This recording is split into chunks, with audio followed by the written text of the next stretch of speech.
प्रयागराज में इस तरह मिल गई गंगा और यमुना के साथ सरस्वती। जानिए रहस्य गंगा, यमुना, सरस्वती, कावेरी, गोदावरी, कृष्णा, सिंधु, क्षिप्रा, ब्रह्मपुत्र आदि सभी नदियों के अपने अपने संगम है। हिंदू धर्म के 3 देवता हैं शिव, विष्णु और ब्रह्मा, और 3 देवियां हैं पार्वती, लक्ष्मी और सरस्वती। इसीलिए सभी जगह त्रिवेणी का महत्व और बढ़ जाता है। त्रिवेणी का अर्थ है वह स्थान जहां 3 नदियां आकर मिलती हों, जहां 3 नदियों का संगम होता हो। प्रयाग की गंगा नदी में एक स्थान ऐसा है जहां 3 नदियों का मिलन होता है।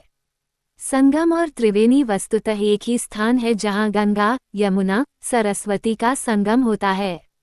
ये दुर्लभ संगम विश्व प्रसिद्ध है। गंगा, यमुना के बाद भारतीय संस्कृति में सरस्वती को महत्व अधिक मिला है। लेकिन सवाल यह उठता है कि यहाँ गंगा और यमुना तो स्पष्ट नजर आती है लेकिन सरस्वती नहीं, तो फिर यह कैसे त्रिवेणी संगम हुआ? दरअसल इसके पीछे एक कथा है। ये कथा श्रीमद् भागवत पुराण में बड़े ही विस्तार से मिलती है। सरस्वती पूर्व काल में स्वर्णभूमि में बहा करती थी। स्वर्णभूमि का बाद में नाम स्वर्ण राष्ट्र पड़ा। धीरे धीरे कालांतर में ये सौराष्ट्र हो गया, किंतु ये सौराष्ट्र प्राचीन काल में पूरा मारवाड़ भी अपने अंदर समेटे हुए था। सरस्वती यहाँ पर बड़े ही प्रेम बहती थी। नित्य इनकी पूजा और अर्चना होती थी। धीरे धीरे चूंकि इस प्रदेश के लोग यवनों के संपर्क में आकर यवन आचार विचार के मानने वाले होने लगे तो सरस्वती ब्रह्माजी से अनुमति लेकर मारवाड़ एवं सौराष्ट्र छोड़कर प्रयाग में आकर वास करने लगी, और तब से सरस्वती के वहां से चले आने के बाद वो पूरी भूमि ही मरुभूमि में परिवर्तित हो गई, जिसे आज राजस्थान के नाम जाना जाता है।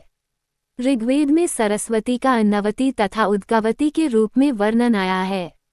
महाभारत में सरस्वती नदी के प्लिक्षुति नदी, वेदस्मृति, वेदवती आदि कई नाम हैं। ऋग्वेद में सरस्वती नदी को यमुना के पूर्व और सतलुज के पश्चिम में बहती हुई बताया गया है। तांड्य और जैमिनीय ब्राह्मण में सरस्वती नदी को मरुस्थल में सूखा हुआ बताया गया है।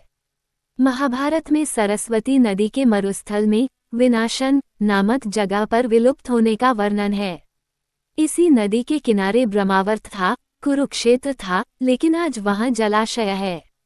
महाभारत में भी सरस्वती का उल्लेख है कि बलराम ने द्वारका से मथुरा तक की यात्रा सरस्वती नदी से की थी और लड़ाई के बाद यादवों के पार्थिव अवशेषों को इसमें बहाया गया था, यानी तब इस नदी से यात्राएं भी की जा सकती थीं।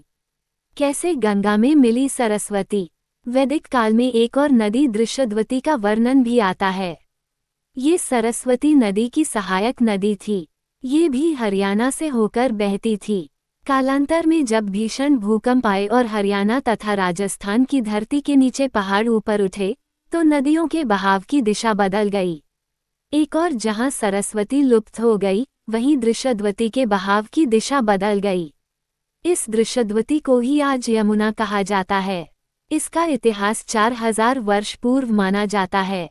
भूचाल आने के कारण जब जमीन ऊपर उठी तो सरस्वती का आधा पानी यमुना दृशद्वती में गिर गया, इसलिए यमुना में यमुना के साथ सरस्वती का जल भी प्रवाहित होने लगा। सिर्फ इसलिए प्रयाग में 3 नदियों का संगम माना गया।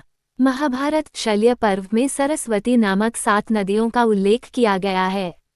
एक सरस्वती नदी यमुना के साथ बहती हुई गंगा से मिल जाती थी।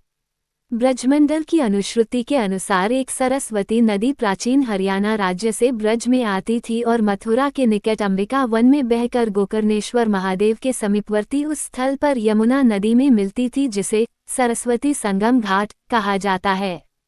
सरस्वती नदी और उसके समीप के अंबिका वन का उल्लेख पुराणों में हुआ है। उस सरस्वती नदी की प्राचीन धारा भी अब नियमित रूप से प्रवाहित नहीं होती है। उसके स्थान पर सरस्वती नामक एक बरसाती नाला है, जो अंबिका वन के वर्तमान स्थल महाविद्या के जंगल में बहकर जाता हुआ यमुना से मिलता है। साथ ही सरस्वती कुंड भी है। ये नाला मंदिर, कुंड और घाट उस प्राचीन नदी की धारा की विद्यमान के प्रमाण हैं। इनसे ब्रज की परंपरा प्रागैतिहासिक कालीन स्वयंभुव मनु से जुड़ जाती है। मथुरा के स्वामी घाट का पुराना नाम संयमन घाट है।